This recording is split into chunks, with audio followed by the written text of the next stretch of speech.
right, should we get started? Panelists?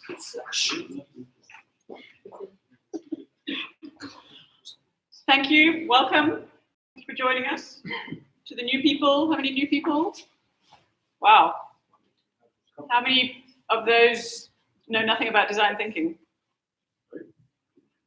Know anything about design thinking? So this is going to be jumping straight into the deep end for you. So over the last couple of months since we've been running this, we've been talking a lot, kind of drilling down into the detailed steps of each of the design thinking phases. But obviously, there's principles behind all of those things.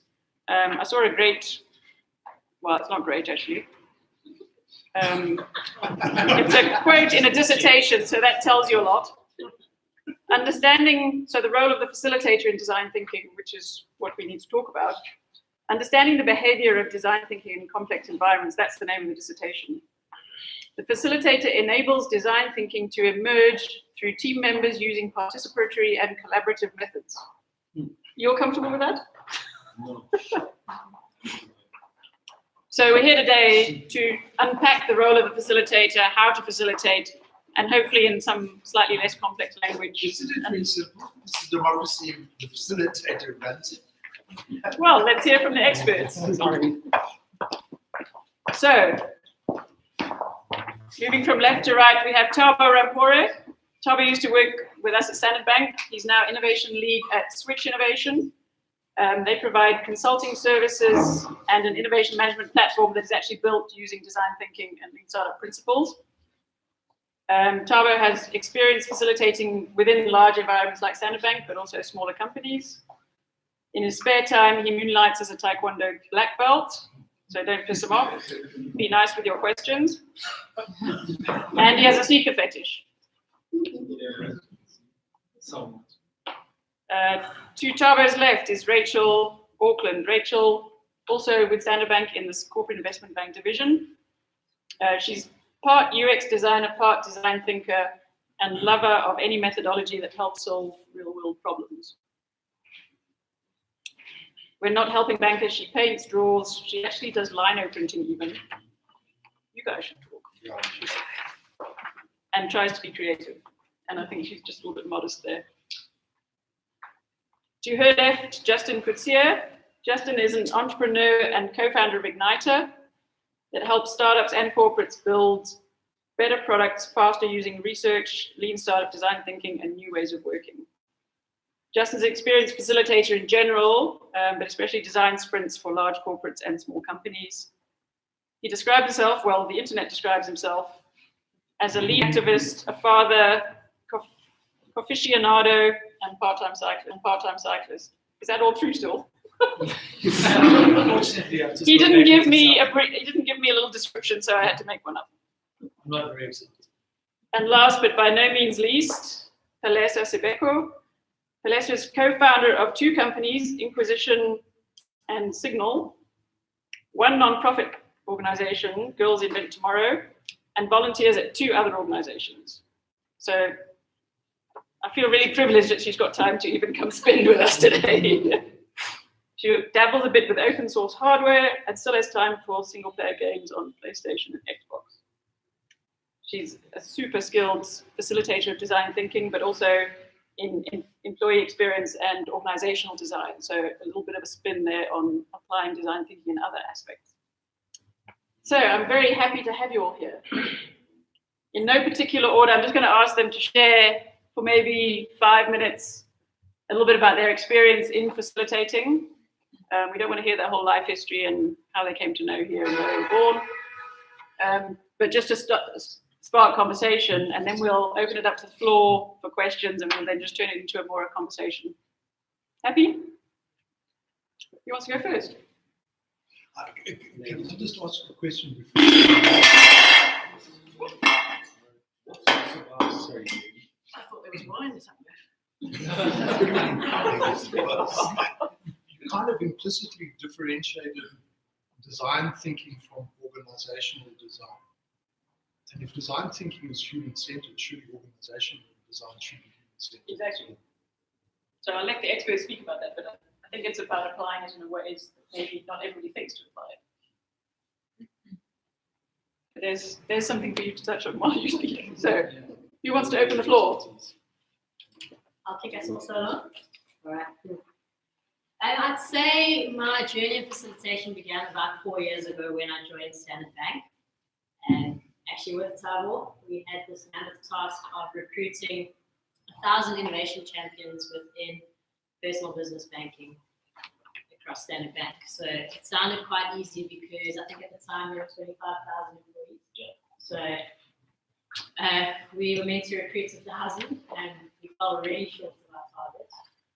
And it was such a blessing because no one told us that we would actually have to train these 1,000 people how to be innovation champions for their business units. So I think we hit about 300 and something. 280. 280. But nonetheless, we had to train those 280 people on basically what innovation was and then also get them to train others on innovation. So my first bit of facilitation was on a bit of like a champions innovation masterclass. So we started running a lot of those. And I think that was the start of my facilitation journey and not necessarily design thinking at the time, but it evolved. And what I wanted to touch on was in this journey at the bank, we've come across a lot of methodologies and toolkits. And I'm going to list some of them, and maybe some of them you've worked in these methodologies before, but it's been things like lateral thinking ideation, design thinking, which has been floating around the room tonight, some systems thinking, and some rapid prototyping. So the point is that there's a lot of tools and methodologies out of there. And as a facilitator, what's important, I think, is to know what to use when. Because it isn't a case of always just using one methodology. And sometimes you'll be running a session and you've designed it in a certain way, and then something triggers for you that actually something from something else could also work here and help do that. So I think it's helped to have exposure to a lot of tools and methodologies out there. That's just sort of helped me personally in facilitating. What I do a lot of now at the moment is, Jen said, I'm a little bit of a UX designer, just like a little bit. So it's getting people to actually come up with something new, then sort of do the process for that something new, that new idea, that new concept, and then get them to put that into sort of how they see that working as a prototype or as a solution. So that's been a lot of my focus lately as a facilitator. And yeah, just a lot of design thinking approaches. Having the customer at the center of everything that we do as well. And the facilitator's role, I think, is to keep bringing that customer's voice back into the room. So something I'm quite big on. So I'd like to touch on the customer voice later, but I want to give everybody a chance to talk first. And then at least the questions can be directed at a particular person as well. So the way that we got into design thinking was quite interesting because our company was going through lots of changes, just seeing that the value we were bringing to our clients actually more than what they were paying us for. At the time we were working in digital advertising, I guess, and marketing. And we saw that we were actually practicing some of the stuff that we were learning, which was very new to us, maybe about 6 years ago or so. And then we, got a little bit more focused on that sort of thing as a methodology or approach to the way that we do work. And we started helping other people also learn these methodologies and reach the goals that they wanted to reach. And we started just in source in this type of space, working quite much with companies, trying to get them to, most of the time, just refine the ideas and use a lot of design thinking methodologies and so on. So we got tons of practice from that. And then we started going back to some of our other clients and just giving new value to them in what we now call employee experience design. Some people call it work design, we can call it home design, but we actually prefer employee experience design because it's the most accurate of the top of what we do. You're quite correct about being human-centered, but us it will be employee-centered.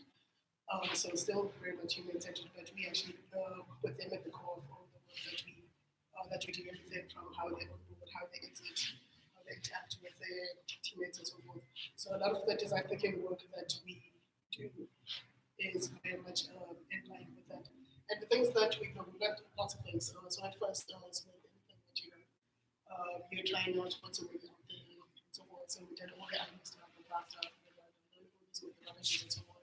until we got to a point where we can actually start creating sort of own methods and going one step higher and creating our own principles as to how we approach the work. So in my previous life, I was a musician, and one of the first things that the music teacher will tell you is go and transcribe this musician, transcribe Coltrane, whatever. And you're copying their solos note for note until you get to a point where you understand why they approached it in a particular way. Like in this chord, they have these note choices and they wanted to create a particular mood and so forth. And then you start creating your own voice as well. So that's exactly what happened with us with the design thinking. So a lot of the time we're actually still we're withdrawn from the principles of it, but we're not really dogmatic, explorative about processes and so forth. And in many cases, we wouldn't be able to because the type of complex problems that we have to deal with, there's no way that they couldn't be for context. So, and a lot of our clients are corporates and nobody has time. And I help you improve the way that you work. Yes, but I don't have time. So we've had to adapt quite a lot. And also, there's so many other things that we never really considered before that we now had to incorporate into the work that we do. So it really couldn't be just step one, step two, whatever. It just wasn't possible, but we still kept the core of designing the work that we do. I don't know, I think I've spoken enough. Maybe you'll ask me questions later and then maybe I'll give them answers if there are other things that you want. Oh, thanks. It's all the next thing. So, I guess for me, my design thinking journey also, much like Rachel, began at the bank, Standard Bank. And one of the biggest realizations I came to on this journey is that it's ever evolving. And what I mean by that is part of one of the first lessons that I learned when facilitating design thinking is that it reminds me a little bit of, well, not even a bit, a lot of my Taekwondo training, in that it's about being adaptable. So don't be, so yes, you will learn Taekwondo certain forms, and how to do them, etc. But it's all about how you apply them, which goes back to Rachel's point around you need to understand which tool to pull at what time. And it all goes back to experience. Over time, I remember there's one of our founders at Switch, his name is Warren Bond. He always talks about innovation being an art and not a science. And that's exactly what it is. Over time, you develop some form of intuition around what tool, what approach would work best based on the problem, based on the audience and the people you are facilitating, which I'll touch in a bit. And then the other thing is that so I'll ask you guys a question. How many of you guys have ever heard of a show called Whose Line Is It Anyway? Fair amount. Okay, cool. You've got people with great sense of humor. So the reason why I asked that question is because when even though you want to apply the same methodologies, design thinking, and all of that, what you find is that you've got a number of different facilitators. There are those that are dogmatic about the approach, and this is how you need to do it. Do it by the book. You can't do that before you do this. Then there are those that are way too lackadaisical about the design thinking approach that will go like, it's cool, figure it out in the session. And why I brought up Whose Line Is It Anyway is that I found often when you improvise on the spot without having prepped anything for the session, it's a recipe for disaster.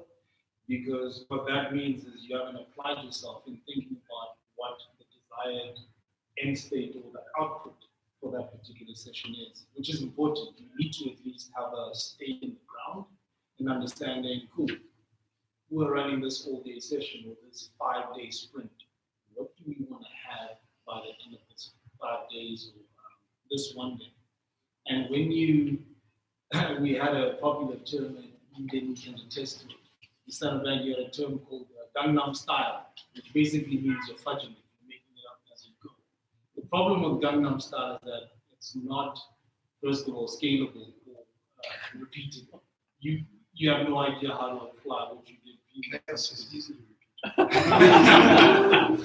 Because you made it up as you went.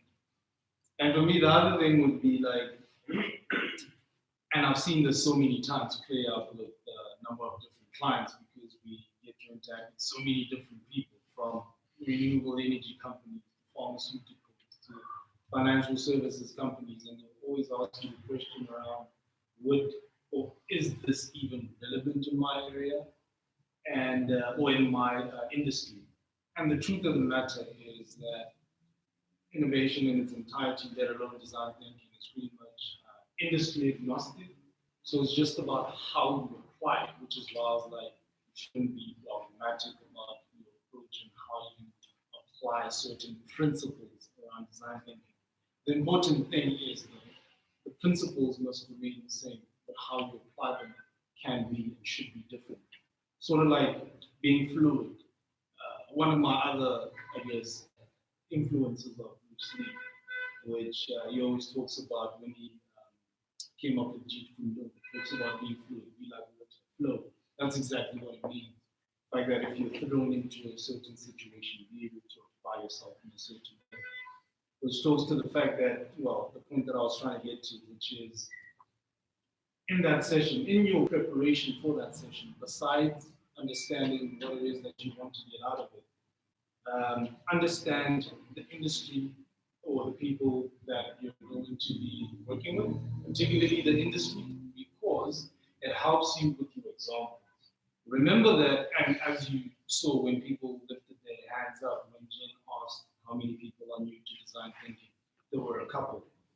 In a lot of instances, people just Google the term design thinking, being startup, or whatever it is, and they've got a theoretical view around it, but not how to apply it.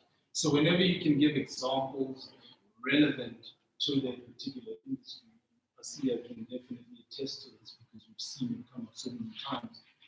It hits home a lot more when you give people examples of how to apply it in their particular industry, and that's important because you already get buy-in. As soon as people buy into what you're saying, they're a lot more open and willing to learn what it is that you're trying to show them.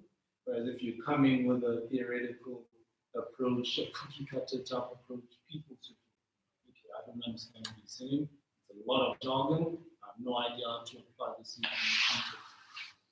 And I guess my second last point is around just in facilitating the sessions. A lot of them, because a lot of people are new to the concept, it becomes overwhelming. So that's why there are breaks in between, whether it's a coffee break, lunch break, or comfort breaks. But important to remember is that based on whatever activity you're going to be doing within that particular segment, you need to have an exercise or a warm-up that leads nicely into what you're trying to achieve within that particular cycle or part of the day.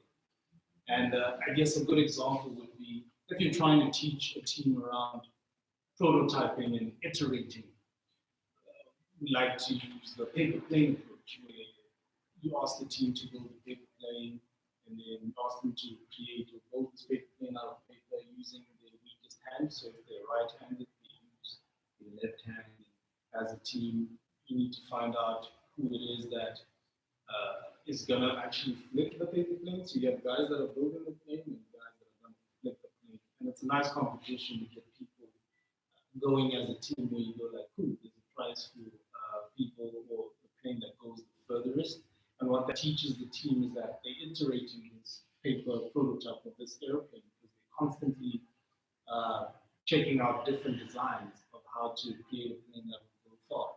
And of course, at the end, there is no prize. You just want to get them excited. I guess the last point is just around,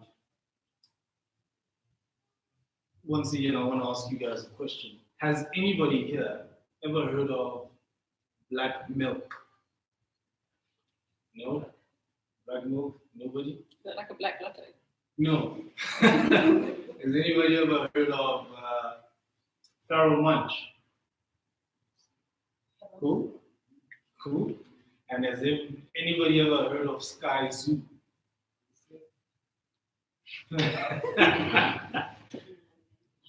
My last one is, anybody ever heard of Lupe Fiasco? Now, the point I'm making with that is, and Jen, this answers your I question. was just going to say.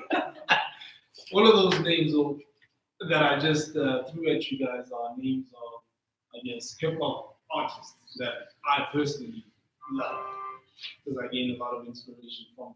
So all these are hip hop guys, and the reason He's why. also a hip hop artist. You forgot to tell you that. Because people tend to ask for freestyle. Hey, Thabo, give me a freestyle. And I'm like, because I'm an innovation guy, they're like, freestyles don't exist anymore. I'll give you a freemium style. Pay me by the bar or by the sentence. You work it out. So the reason why I asked you guys that question, or those questions, is because I'm trying to hit the point home in that the last point I want to, point I want to give you guys in facilitating design thinking sessions is that you should know your audience. So I could have come here and started playing that music and nobody would be able to relate to it. And I guess it talks to the point around being prepared, besides the outputs that you want to have, also understand the audience that you're going to have, or people you're going to be facilitating.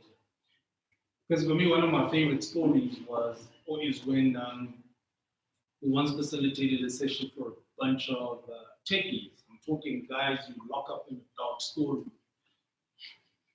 And the thing with them is that it will take them a while to get out of their shell. So there are certain things or buttons you need to push in order to get them to apply themselves.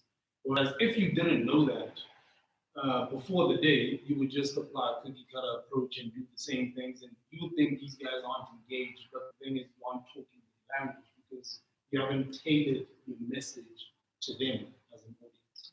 And that's pretty much it. Cool. Thanks, Thabo. Last but not least. Cool. So my journey into facilitation, firstly, started a long time ago. Just chatting with the chaps here that my eldest daughter is 19.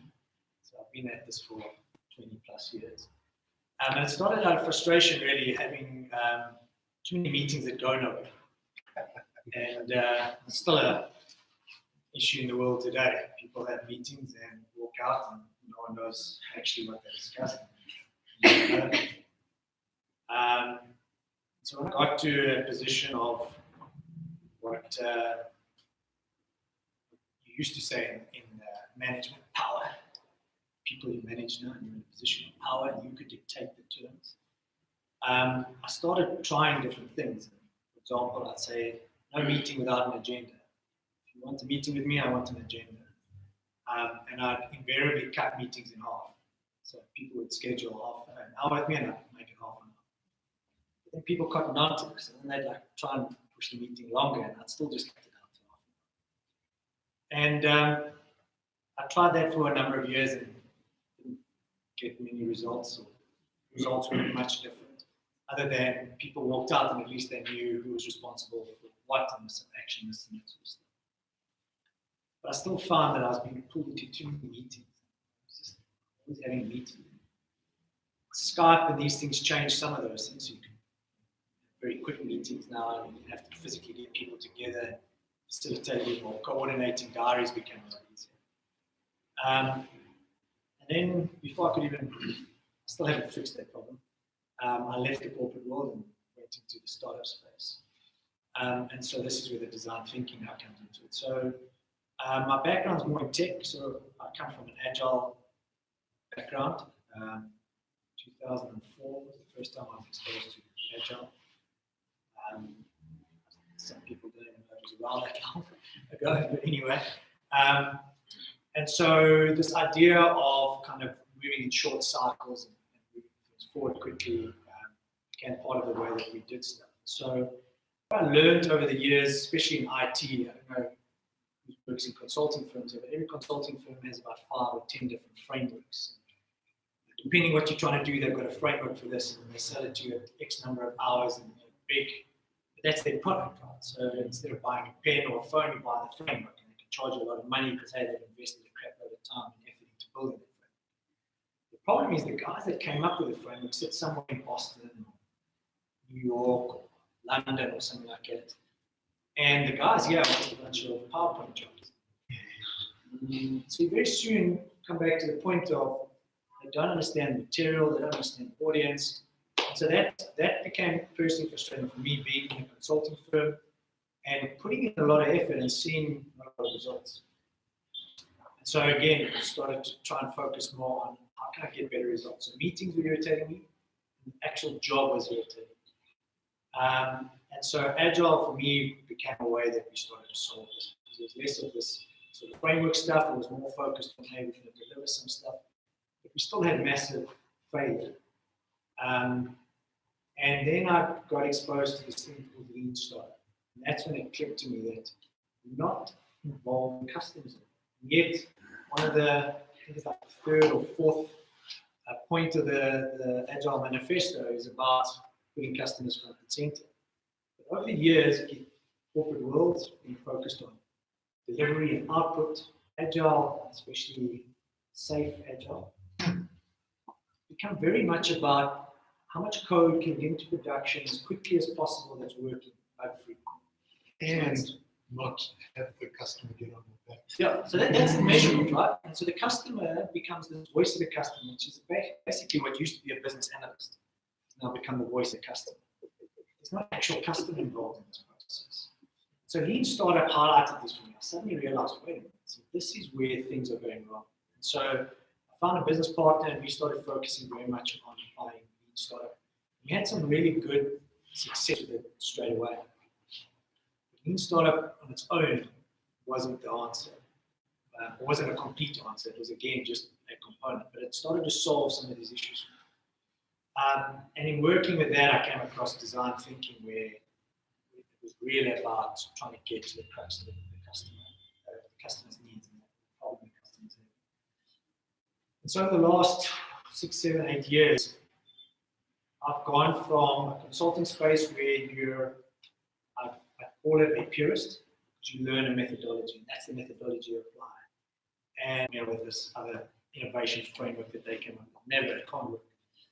And suddenly, and this is part of our sales pitch to clients now, is we're pragmatists, we're not purists.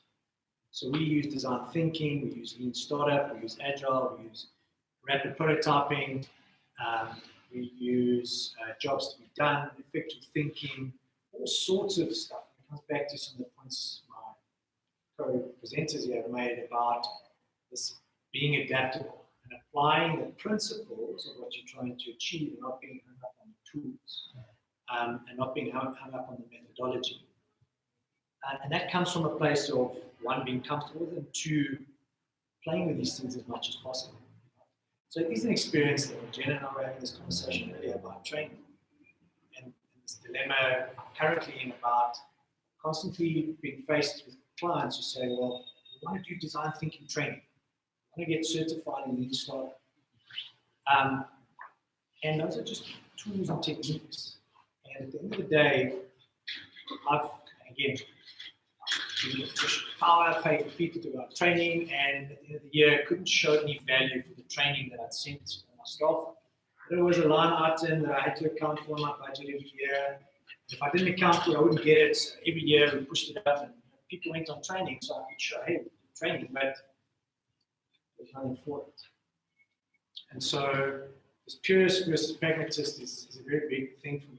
So even in the training now, what we look at doing is exposing people to principles and not too worried about the tools and the techniques, and doing the training on the job as opposed to this kind of classroom-based 2 days program, a certificate of attendance. Pure play design thinking organization. Again, I've had design thinkers because I say there's no space for the purist approach. But I think if you're really designing, like, if you're trying to design the new iPhone, let's just say the iPhone didn't exist. I think there's a space for that kind of purist plain design thinking. You're really trying to design something aesthetically pleasing to people. But if you're looking to solve a customer's needs or problems, I think the purist approach is going to get you into that. And I'll obviously talk a bit later about some of the facilitation. Cool. Just from an org design perspective, sorry, Jane. I just remembered something. So we've currently got a client, and one of the things they said to us was, we want to start using innovation and design thinking in order to differentiate ourselves from our competitors. And for them, it's about a lot more than just the competitive edge. I mean, their goals are super ambitious. Long story short, the human capital business partner had a meeting with us, and in that meeting, she said, "Guys," and they're a very technical company. 60% of their staff complement are developers, BAs, that type of stuff. So they said, "Look, we're having an issue now, and our biggest issue is that Amazon is poaching our best developers and our best data scientists, and we just don't understand why that is. So we want to use design thinking in order to solve for this thing." I was like, "Okay, so how do you think design thinking can help?" "We don't know. It seems to be the buzzword, and we just want to plug something in there in order to solve this problem." Long story short, we had a conversation, and they ended up buying into the fact that the way in which the organization is currently structured does not work for what they want to become in future, number one. And number two, they have never engaged with their staff except for the day when you are inducted and given your bag, whether it's your access cards or whatever, into the organization whenever there are exit interviews. So they actually have no idea why employees are leaving, number one. Number two, they have no idea what drives employees. They just keep throwing money at this thing. Whenever there was a problem, give them a raise. Another problem arises, let's create a bar in the office every first Thursday, drinks. And you guys laugh, but that's exactly what they did. Today I was there and they're like, Thabo, yes, we've got our first Thursdays, it's pumping. I was like, oh, cool, that's great. What's happened to retention? Nothing, people are still leaving. That's how we should design thinking. So the point of the story is that over the past, how long has it been? I think 2 months since I've been engaging these guys, we've ended up designing, from a design thinking perspective, a framework where they are going to start understanding, besides the whole customer outlook, their end customer, because they've always had an external focus without fixing anything internally. They've started to create a framework around empathy and understanding what drives, what motivates, what the pain points are for their particular staff and within each individual department. So I guess the point is that you can apply design thinking in all design, in induction. It is. It's just about applying it correctly. So I'm hearing some points around the role of a facilitator, but not in a lot of detail, really about the tools. But what do you see the role of the facilitator is, and what characteristics do you think a good facilitator needs? Patience. Lots of patience. We spoke about the voice of the customer earlier on, and I said that was something that I saw being something the facilitator needs to do and bring into the room. And there's been a number of ways in which we've tried to do that. But before I go into the voice of the customer, I think what's important as a facilitator is understanding the challenge or what it is you're actually solving for in a session. So often you'll get asked to run a session by someone else or by another business unit. Obviously, you have a group of people coming into the room and they are wanting to use design thinking to solve for something. And so it's important to spend time with them to know what the problem space is. And I think once you have that problem space, it's actually defining it as a challenge. And that's quite tricky and something that the facilitator often needs to do. So you could have someone who comes up to you and says, well, we want to help small businesses grow. So the challenge is, how might we facilitate small business growth in rural Africa? So posing it as a question, and then I think further to that, your facilitator then needs to bring in the voice of the customer into that challenge. So it's probably up to you to then go and create a bit of a persona on if it's small businesses in Africa, having that persona of who the small business owner in rural Africa is. As a facilitator, you might also need to prep people in that room to actually go out and interview customers. So the room that you're in today, we run a lot of design thinking sessions from, and you can see it's kind of conducive to the sort of methodology that design thinking is. We had probably hundreds of teams come through here, and we worked on a specific challenge with them just to get them comfortable with what design thinking is. And the challenge to them was go and redesign the lunchtime eating experience in Rosebank. And it's quite an exciting one because we removed it from anything banking related. I just wanted to get everybody loves food, so it was quite a nice one to solve for. And the way in which we do that as a facilitator is we kind of train up the room very basically to be comfortable enough to go and talk to customers and then get them out on the streets to go and do that. So bringing that voice of the customer into the room, we actually ask everyone to leave this room and go and interview people around Rosebank. So it's another role of bringing in the voice of the customer. And something else we've also done, and I think you may have also done before you left today, another way to bring the voice of the customer into the room is to set up sessions with a call center. It's an incredibly powerful exercise. So we will send whole teams into our call centers in Simmons Street in town, and we ask them to just go and sit with an agent inside and plug in your headset into theirs and listen to our customers phone into the bank. Be on hold with them while that customer's on hold with you for like 10, 15 minutes before you can answer. And listen to that customer get passed on from one agent to another. Hear what it is that they're actually phoning the bank for. That's a really, really powerful exercise. And so I think also, sort of where it's just as a facilitator thinking of different ways that you can bring the voice of the customer into the room. So you've almost got to be creative in how you do certain things depending on the audience. Like you said, know the audience. On that stuff, yeah. And always, I guess, bringing the conversation back home, because the people you're facilitating often have a very much what I like to call a Geraldine type of mindset, where at one moment you're focused on a particular point, then a butterfly goes past. Oh wait, the butterfly.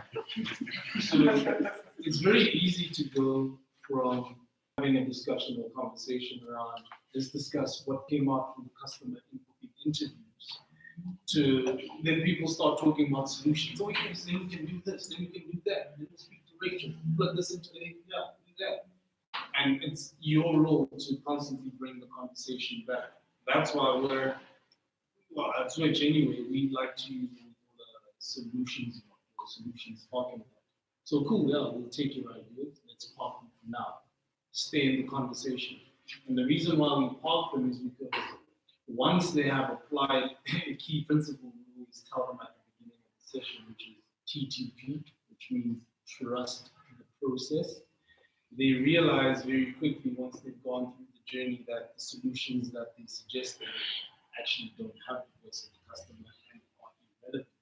They were talking about those solutions from their, for lack of a better word, naive perspective of sitting in an office in whiteboarding without even spoken to the customer. I think you make an important point about the conversation thing. What people struggle with the most, I think, is to stay in the problem space for as long as they need to while you're facilitating. And you're right, they keep skipping to solutions. And I understand that as a person maybe who isn't used to doing a lot of this kind of like creative work, and I find with a lot of newcomers, people are actually used to these form of what you call it approaches, to problem solving. They immediately, then we can do that, and then the conversation goes busy, and then you've got those people always telling you that, oh, that never worked, or we'll never do that again, whatever, and it's the whole thing just difference. Another point I want to make is also just with April's, which is the highest paid person. And sometimes what happens is that those people, they either want to take away part of the conversation to themselves, or they just not engage at all. So one of the ways that we've tried to do especially if the person is particularly, what do you call it, authoritative, is the next word. So we will speak to them beforehand as to what the expectation is for them. If you want them to be part of the decision making, then we say that you want them to just be like the rest of young people in terms of their role, and then we have to go and speak to them about that.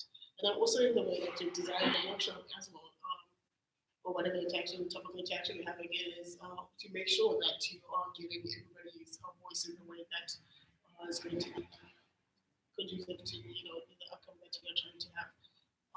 Otherwise, I'm telling you, I've seen those sorts of horror stories. Yeah, it's the patient thing, and this is very, very specific, and I know it will sound very stupid, but the type of tools that you use, like with stickies, I know everybody uses stickies. Cheap stickies really because they keep coming off from walls. We did that thing with Exco with an experiment recently, and we asked them to provide the stickies, and then we put them up everything, great ideas, whatever, and they start coming off the walls, and that's you spend most of your time now just dealing with this really nonsensical issue, and it's a very easy solve, and you can destroy the session. And with something we also needed to learn, and I'm talking about stickies again, but at first we used to just buy any kind of stickies and we used one of them quite randomly. And what we found out as well, which when I read this in the script book again, the guy highlighted, is that what happens is people start solving other problems that you're not really asking to solve, meaning that if these guys are using green stickies, other guys are using blue stickies, and your brain is basically trying to solve for those differences and so forth instead of what's on the stickies. So he advises that you use one color, and I completely agree that we use colors quite deliberately now. Don't let people be hung up on whether they're conscious of it or not on things that you don't necessarily want to take hold of, or they're cognitive, basically. You just want to go in that. So I didn't mean to be rude when I stepped up. No, that's okay. I'm going to impart some well-earned skill in terms of hard direction. And the tallest that helps very much with the way it sticks. If you just rip the thing off, it creates a bit of a curl. So even a good quality sticky then doesn't stick properly. So you've got to kind of pull it off towards you and a bit to the right. If you're right-handed, if it comes out flat and it sticks flat. But you've got small ones, but you've got There's little ones too. So yeah, it's all in there. So if you're like a squash player and you do that, then that's what ends up happening. It doesn't stick too well. So you've got to be more like a tennis player and have a firm wrist and just put it off. And it sticks a lot better. And you thought you were getting yeah, exactly. And that's why I charge the big money. 14 years of facilitating. So that stickies are quite important. Sorry. Right, so I can leave. I've imparted some wisdom. Sorry, you raised an important point here. So this framework, it's called the sticky framework. I'm still waiting for the what's it? The sticky IP method. patent. That's the word I'm looking for. So I can't divulge it just yet. The trademark. They were invented by 3M, so it's a 3M methodology. Do you have a question? I don't want you to repeat the whole presentation. What is the purpose of your presentation? What way you are going? So I think the key role of the facilitator is to keep the session on track within reason. Right? So you get some guys. My partner was like this at a stage, and I had to ease him up a bit. We had like 10 minutes for this, half an hour for that, and he'd get quite like irritated when time was starting to go over. I think as a facilitator, you need to have that flexibility that sometimes certain conversations are good to have, but the key role of the facilitator is to ensure that you meet the outcome. So again, guys have touched on, you need to go into a session, whether it's 1 day, 5-day session, understanding what the intended outcome is at the end of that work. That's a half day, a day, 5 days.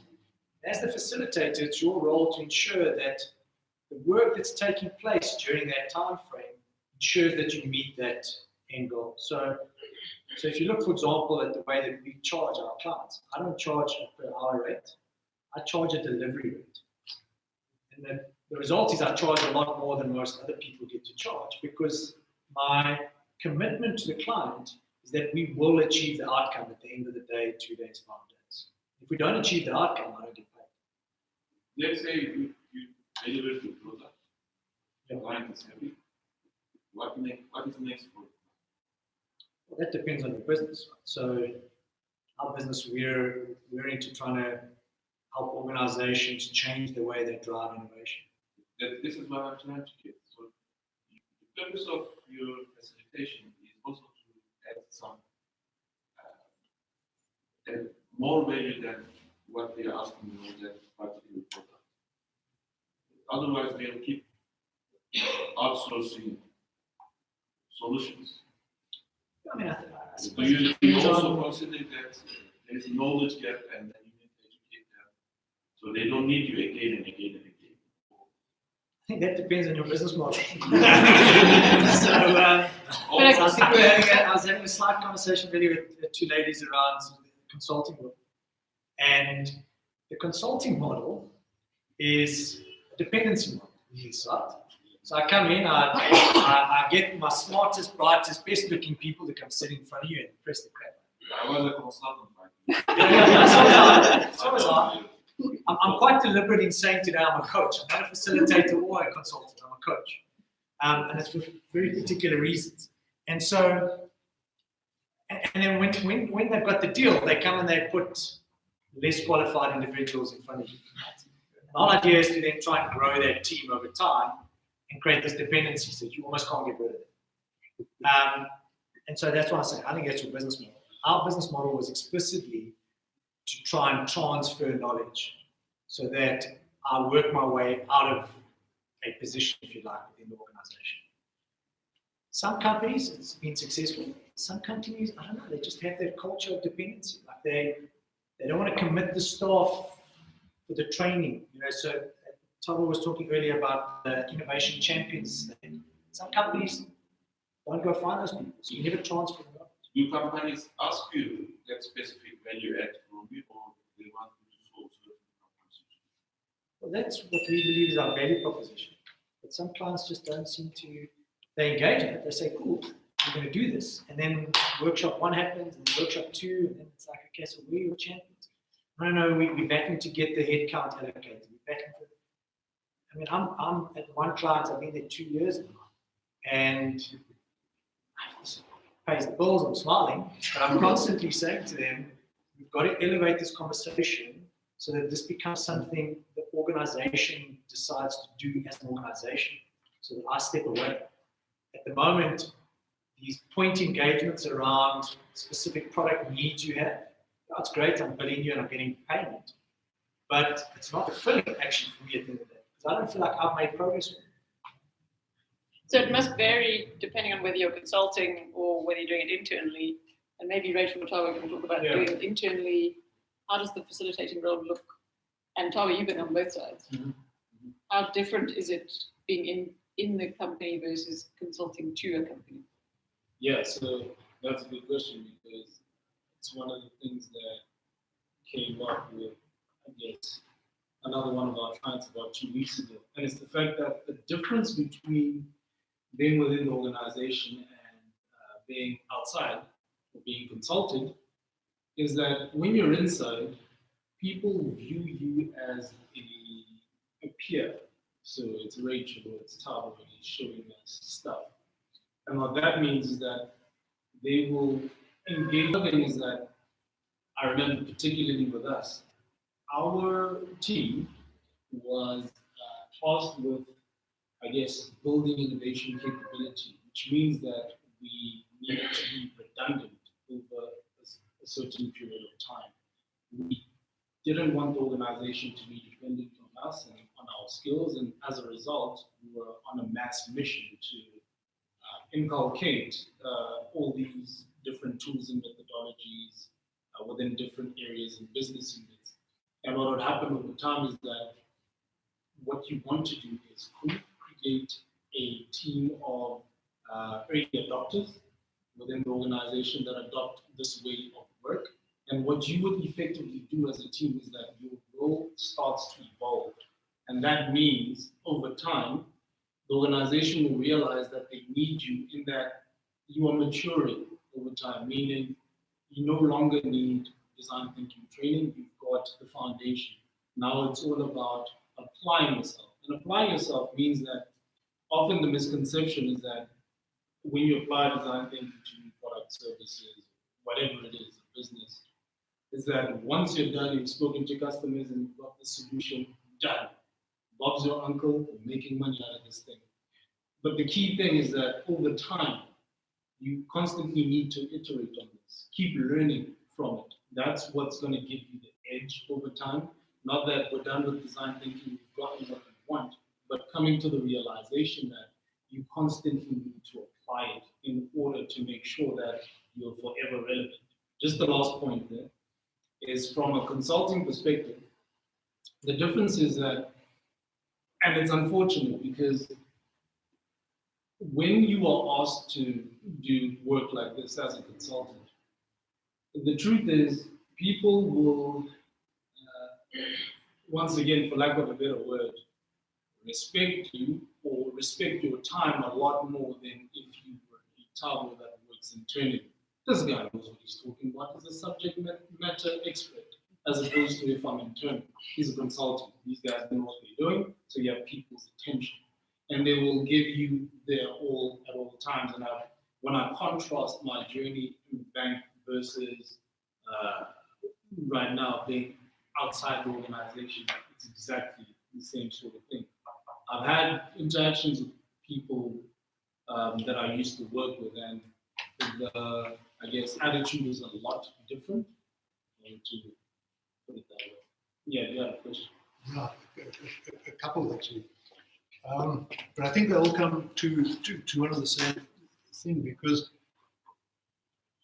I think the overall context of what you've been talking about, some of the other stuff, really is a cultural conversation in the organization. Because if the organization's culture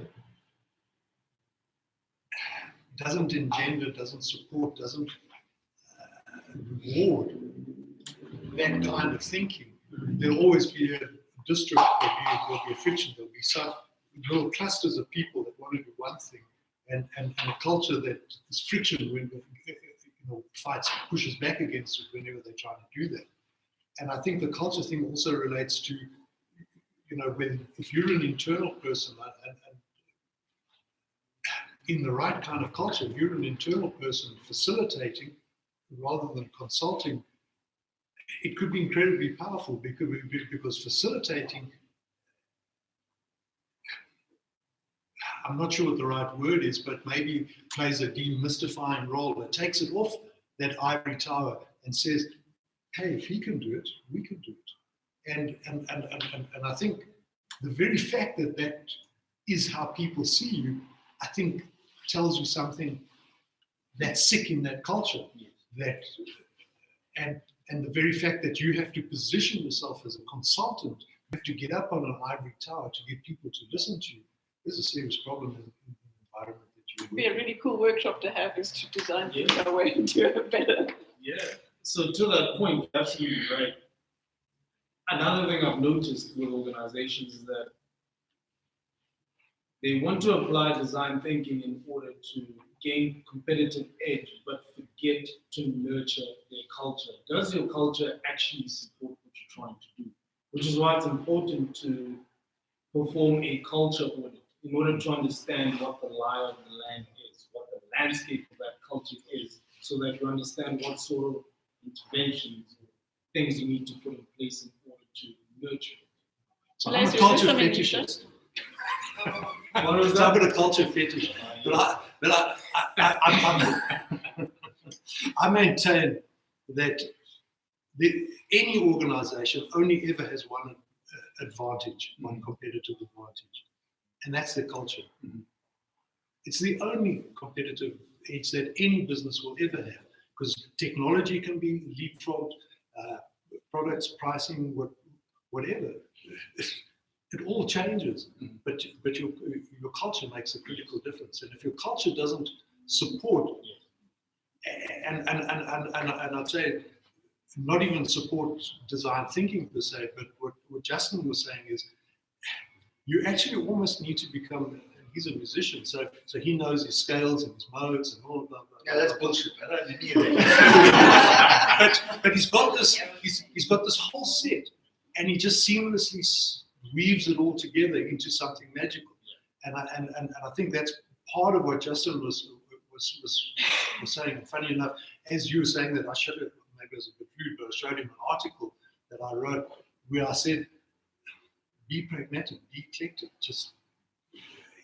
Stuff the alphabet soup, just seamlessly weave in what's appropriate, where it's appropriate. We spoke about being a pragmatist. So culture it's a very interesting space at the moment. And I think a lot of it's got to do with sort of, we're seeing these distinct differences in groups, the millennials, the Gen Ys, the X Ys, there's very distinct characteristic differences. And so culture has become a lot more prevalent, I think, in the last 5 or 10 years than it was before. Before it was very much a manufacturing kind of setup, wherever, and kind of, as my dad always used to say, fitting the fuck off. That's it. Can I just tiny jump something in at that point where you are? Yeah. And I leverage it off what a Scottish friend of mine said years ago when I was a whiskey snob. He said, "All whiskey's good, it's just so better than others." and all business. And all businesses have cultures, just some are worse than others. So every business has a culture. But I think what you also need to distinguish is there's a conversation starting to happen where organizations need to become more ambidextrous. So when especially large organizations, when they're hiring people, they're hiring them to do a very specific job. And now we're throwing this innovation thing at them, and design thinking and stuff, and we're expecting people to just change. And that's why we hired them to begin with. We didn't hire them to be creative, we hired them to be process-oriented. So you need to still maintain that environment for a large portion of your staff base, because, and it's a conversation around exploration and exploitation. So you need to exploit your existing business, which is all around cost cutting, optimization, efficiency, all that sort of stuff. That's what you hired 99% of your staff for. Very few of your staff have the, and it's not an ability thing. It's almost like a drive or a willingness to want to learn new stuff. If I look at my wife, my wife's very happy doing what she's doing, but she's not keen to learn other stuff. And she's very good at what she does. So she doesn't feel she needs to learn anything. And that's 80-90% of your staff. Why should they change? And that's, I think, where some of the people pushing innovation and pushing design thinking and being startup and stuff and trying to make it pervasive across the organization are maybe butting their heads and finding problems, because it actually shouldn't go pervasively across the organization. You should find that 5 or 10% that have that eagerness, that willingness, that ambition to do new stuff, as opposed to the ambition of being really good at what I do. And it speaks to what Thabo was saying about the people that are leaving for AWS. One of the most common reasons for people leaving is their with management and what it's like to be in that organization. So we're getting a little bit off topic from facilitation. But last thing I wanted to say is so we come back to culture, and the culture must be multi-dimensional in a sense. You can't have one culture anymore, I don't think. Well, With the diversity of staff that you have today, and especially in a country like South Africa, right? You don't just have this diversity in terms of the millennials and so forth, but you have massive cultural differences in terms of our ethnic backgrounds. And so you can't have I don't think you can have a single culture anymore. But anyway, we are getting off topic. So Will it be suffice to conclude to say that you may need a certain perspective, but we can't on the ground to do certain capacity to facilitate internally. That's 5-10%, or within that 5%, not all of it. Absolutely. You need, That's because if you don't have someone in the company to teach facilitation, to do the facilitation, you will not have that company reach your level. you're always going to then have some form of dependence, right? Because think about facilitation. Facilitation should be happening every time there's a meeting. Someone in that room should be ensuring that the meeting achieves some valuable outcome by the end of the meeting, right? And that there's clear actions and next steps. Otherwise, kill the meeting. So imagine if you had that capability internally, not relying on consultants all the time. So absolutely, I think facilitation is a key capability that organizations. So that's probably a cool way to practice. There's a question here and then we'll get you. Okay, so I have two questions with regards to when you're facilitating a design thinking workshop. Thabo mentioned that usually, so design thinking, from my understanding, is 5 phases or 6 phases, depending on what kind of school that you follow, but 5 or 6. And Thabo, you mentioned that one of the key things to help people transition from one phase to another, so from empathy to defining the problem, is the warm-ups. So the first warm-up is to prepare you for the first phase, and the second one for the other. But I think the process of design thinking is very uncomfortable, especially for somebody that's doing it for the first time. So even with these warm-ups that are supposed to prepare you to go through this phase, you might have some people in the room that don't necessarily, even though they want to be there, they're not comfortable with being vulnerable enough to engage in activities in that exercise. So the first thing I want to understand is, you did mention as well that you do have to understand your audience prior to your sessions, but as much as you might understand them, you don't know how they're going to react to these exercises on that day. So when you find yourself in a situation where you have this warm-up and people aren't necessarily participating in the way that you hope for them to, as a facilitator, what are the tools or the tricks that you use to be able to adapt to that situation so that you're not stuck? You know? Can we get one of the ladies? Jen's been hugging the limelight a little bit. So interesting thing, we were involved in a project at the space in Limpopo, and we had, by design, we had people in the room who had what people would think of as medial jobs on the way to management, for instance. So in that room already there was a power dynamic that made some people feel like they didn't have voice, and then people who were used to speaking were very comfortable in the sessions. So, and some of the work that we were doing already was uncomfortable, so that added another layer of, with some people already not maybe looking like they want to find their voice. So the way that we got around that is, and we got it right the first time, we had several sessions, but in the first session, we started to see that these people were kind of like pulling away, and we were even going over their heads in terms of the content that we were delivering, while other people kind of, and we kind of went ahead with the people that were getting it. But during the breaks and so forth, I went and spoke to, and a lot of them were these ladies who weren't necessarily, hadn't even finished high school, some of them. And we went to spoke to them, what do you think of the sessions, whatever, and we use some of the abstracts, of course, if you want to relate to somebody, use a language, whatever, any of those things that can help you relate to them.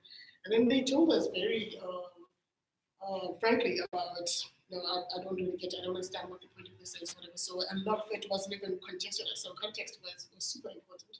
They needed to know that they were worth being in the room in the first place, and that we didn't think about that at all. It was my experience from having worked in the corporate sector with all of that. And then as soon as we did those two things, they felt like it was okay to be in the room. And then once we're inside the room, Things like when you're doing ideation sessions, for instance, making sure that there's everybody has an opportunity to go and edit and write on stickies by themselves, for instance. That means everybody's participating. And if people are sharing everybody else, already that makes them feel like they're part of the team, but their voice is actually worth something. That's just the most recent experience, and I can change something. I do something similar. I start every exercise with silent brainstorm, just so that those who aren't that confident in the room have an opportunity to put things down on post-it. And then we only move into the more sort of creative exercises. But you guys have also had to manage quite a few teams where they've been very strong-willed, argumentative, or opinionated people, which is almost the opposite end of the scale. And what have you guys done in that space? So another technique is to actually also have a coach per group if you can afford that luxury. So you're the facilitator in the room, you're running the show, you're watching time. But if you can get a coach to attach themselves to each group, and even if they end up rotating throughout the day to different groups, it's just helpful for surfacing the conversation from those who are quiet, and then also sometimes putting the slightly noisier ones back in their place. That's also a nice technique if you can get coaches. What's nice about having coaches is that eventually they become the next round of facilitators. So it's also a nice role to grow within design thinking. Can we go to your question, and then you've got part two of that question. Add to that. So something to get people going is having sort of group activities, icebreakers, little stuff right at the beginning that immediately kind of breaks the sort of tension in the room where you have potentially a situation of other strong-willed people or the boss or shy, timid people. So very interactive, engaging, but nothing that's intimidating. So very light-hearted stuff. And there's plenty, just search on the internet, you'll find thousands of examples of little games you can play that just at the start get things going. And the silent voting, and so just to back up the working individuals. Research going back as far as 1991 in the book of Basic and Applied Psychology shows that individuals come up with more and better ideas than groups do. Groups are better at selecting solutions. So try break up exercises as much as possible where there's thinking involved into individuals and make them silent exercises. And even when you bring them back into groups, you can make it a silent exercise when they're now coming with the actual designing and the actual selection of the solution. There's an interesting TED talk called Draw the Toast that you should watch. And it shows you how you can actually get groups working together in silence and they come up with better solutions than if you allow them to interact and talk, right? And still better than an individual. So don't be scared to do like silent exercises and split individuals up so they can do their own exercise and then bring it back together so everyone gets their voice. And keep it anonymous if you want to. So if you see in the very beginning, you can pick it up quickly, right? Just by the way the people come into the room and grab coffee and that sort of stuff, who's got big personalities and who's small. If you've got that dynamic, then keep a lot of your exercises anonymous. So when guys are drawing solutions, collect them anonymously and then stick them up again and people get to vote. So no one knows who's who. So you avoid the hippo situation. You had a question? Yeah, sure. So this is my concern. As a facilitator, and probably why you end up being back at certain times, is that are you empowering the people with a process, or are you empowering them with skills to actually do a process? So let me give you an example. For me, design thinking is a process. Getting started is a process. You get told, this is how you start it, this is how you end it. These are the 6 steps that you go through in order to achieve that. So, okay, maybe it differs from client to client and you engage, and I know there's a lot of engagement. So let's take example my son, okay?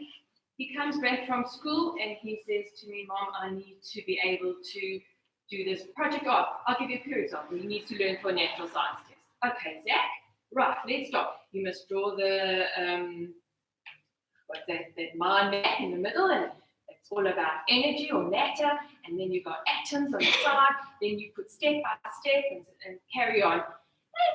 That's maybe the skill how he manages that. The next thing, what I believe that I should rather be teaching him is more skill set to be able to come up with something that works for him, that's right for him, because that process isn't always right for every child. He has an ADHD, everything, no problem known to mankind.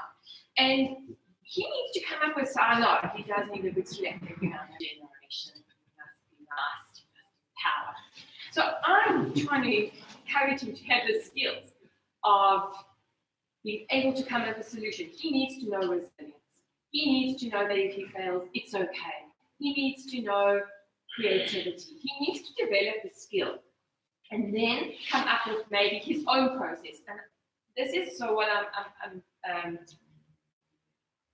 advising to you is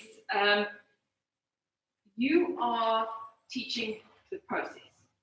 How are you empowering people as facilitators to have that skill so that you can walk away and that you are enabling the people that you are teaching or that you are training, so on, as become innovators. So we talk about innovation. And so when you talk about that, you're going to teach somebody innovation.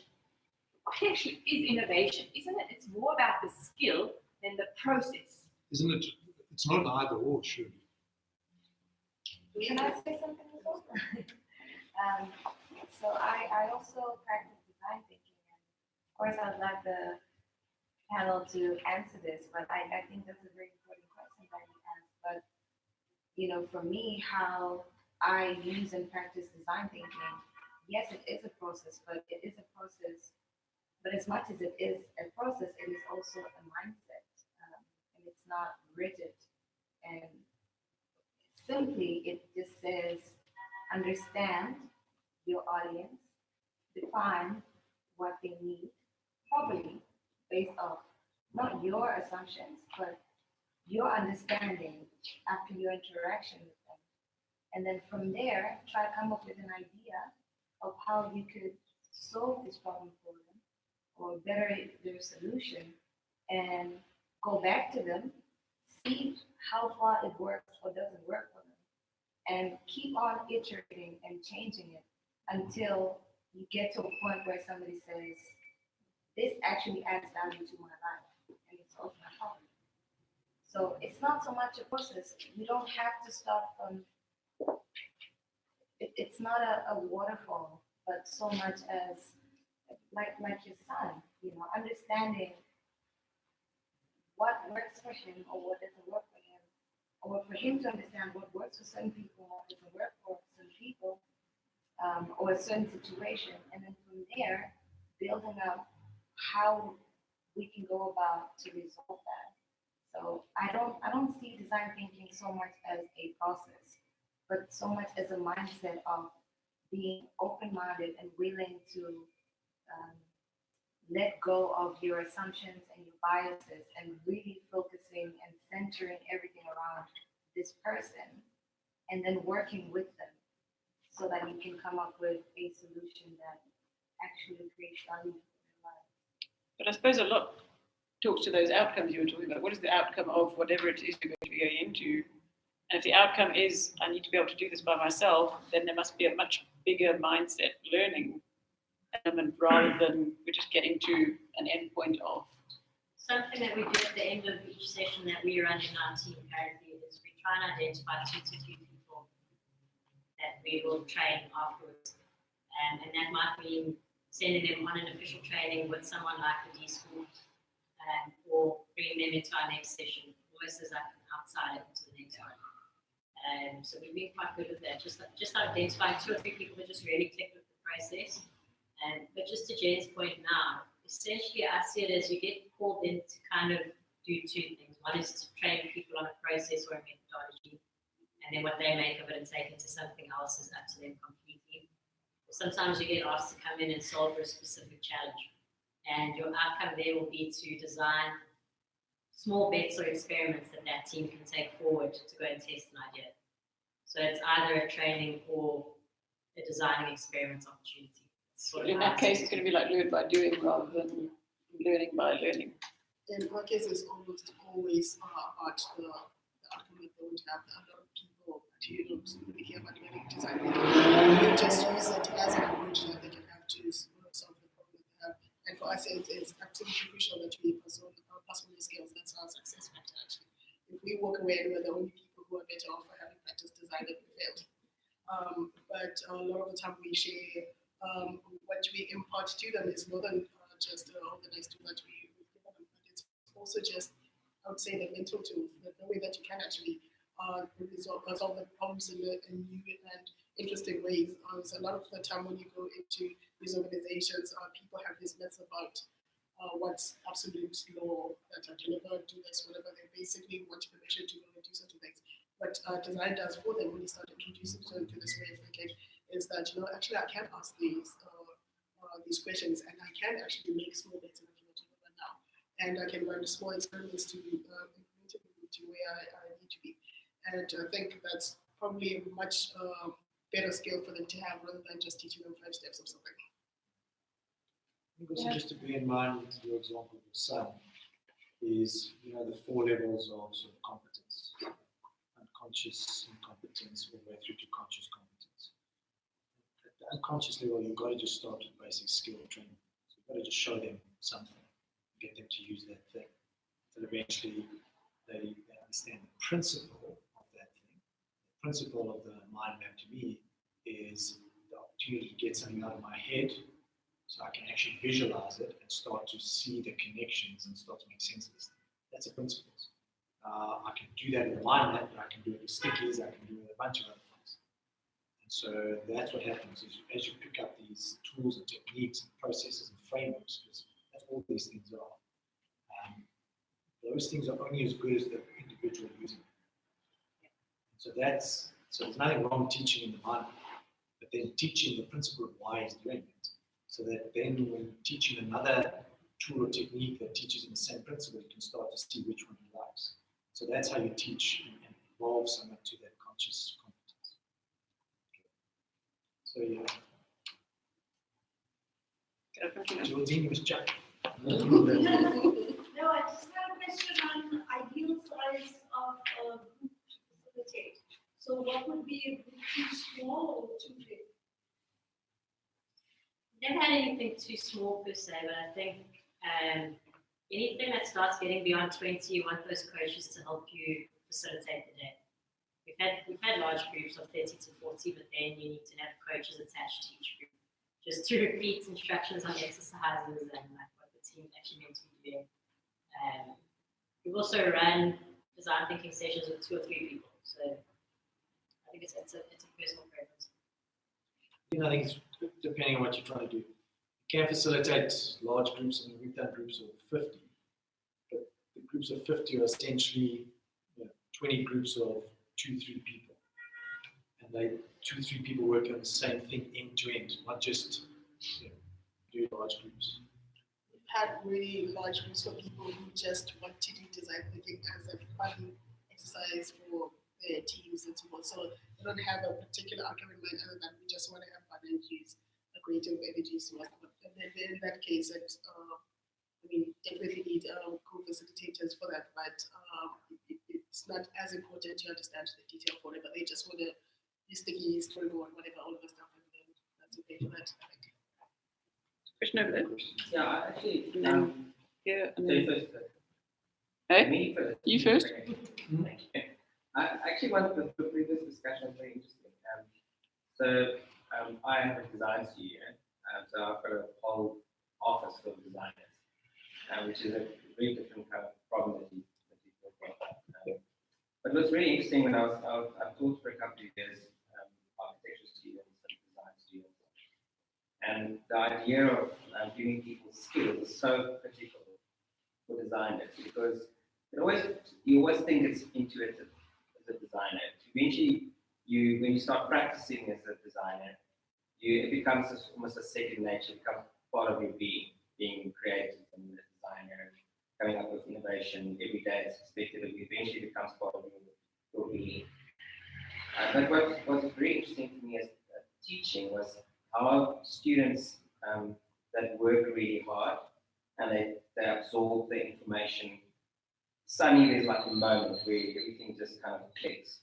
And that it happens for different people at different times. Some people it never happens. And I find it fascinating. Usually those people fall out of the profession anyway. Because they can't, that expectation of being creative and innovative and designing. It's just not part of their being. And it's really amazing to see.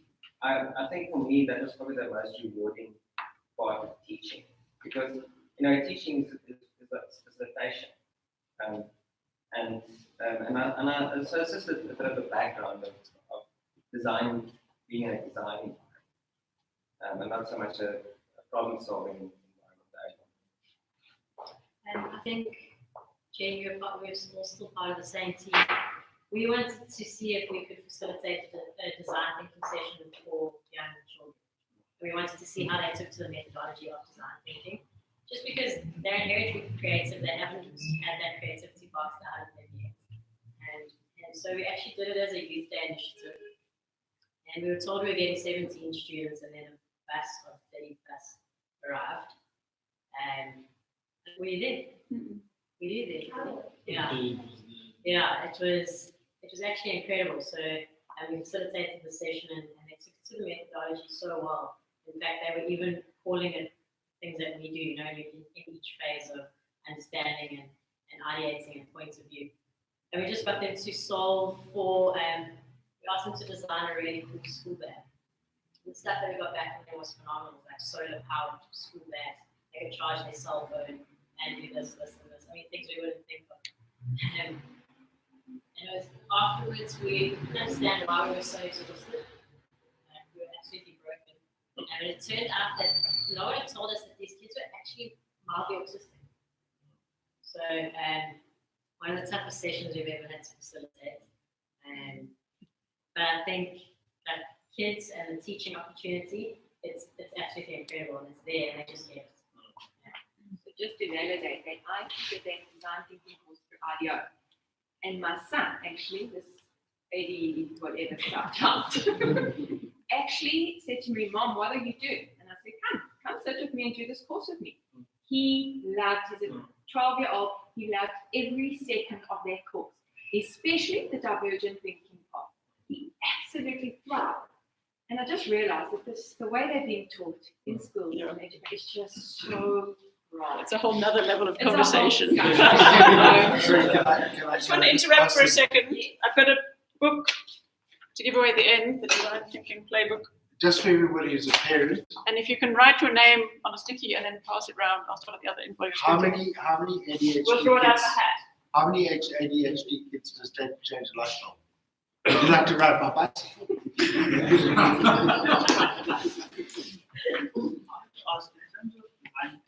That be a face-to-face process, or can it be like digitized? And with that, like how long is it making sense? Like that really have to be a face-to-face thing, especially now. You see people are very time bound. Everyone's on the go over. Like can it be digitized? That like an ongoing. We were fortunate enough, and I say we at Stanford, we actually got one of our official design thinking trainings through online Stanford course. So it's 3 or 6 months long. But the point is, it can be digital to an extent, I think, but it's got to get you to go and do some of the exercises. So we were given weekly tasks, like we had to go and redesign a hotel check-in process. And I think that there's only, the only way to really do design thinking is to actually do it, is to go and actually do an exercise. So you can do the theory of it online, but you have to get practical. But I suppose your question might be around facilitating. If people have done it before, then maybe you could more easily do it digitally. So not the learning, but the facilitating. Yeah. You can absolutely do a facilitation digitally, remotely, online. But just coming back to the point of the actual design thinking work, depends on the problem space you're trying to solve. So you can absolutely do it all digitally if the problem space is really well understood and the interface is a digital interface. You can absolutely do it digitally. So it depends on what you're trying to do. If you're designing a hotel reception to Rachel's example, then you might want physical props and a physical prototype. Then how do you handle that digitally? There was a question over there. I think you had a question? No? I mean, Google is constantly testing stuff. You don't know it.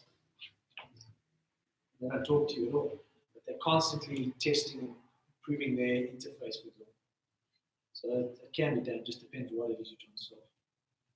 So we're part of this open idea driven story, and part of the way that we interact with other global organizers is through video conferencing, and they facilitate those design thinking sessions in that way. And it's incredible how they've used even basic tools to get everybody to be very much involved in what should be otherwise be a physical workshop. Everything from breakout rooms, people go chatting together, coming back into the main group, all that stuff. And there's digital tools as well for digital whiteboards and stuff, that virtual stickies and things that don't fall off If the you want walls. to know about remote facilitation, there's a site called Mural, and they've got a webinar, and they've got some videos and everything around remote facilitation of a design sprint. Your second It's question. spelled, sorry, it's spelled M-U-R-A-L. M-U-R-A-L. Mural. .co. Yeah, so another thing I'd like to learn from the panel is, as facilitators, when you're going through the design thinking process with a team or a group, you can always get to the point where people have these great ideas, but then when it comes to the prototyping process, sometimes that can be a little bit tricky because we all have our ideas of what prototyping means. You know, we think that maybe it has to be something, it has to be an app, or it has to be digital, or it has to be perfect, whatever the mindset is. But as a facilitator, how do you get a group to be comfortable enough to actually prototype their idea in a way that they can test it with their potential user without overthinking and having to take so many days and hours? What are the maybe tricks and tools that you guys use? With us, we definitely need to tell people that they have to use paid prototypes, or that they have to end up.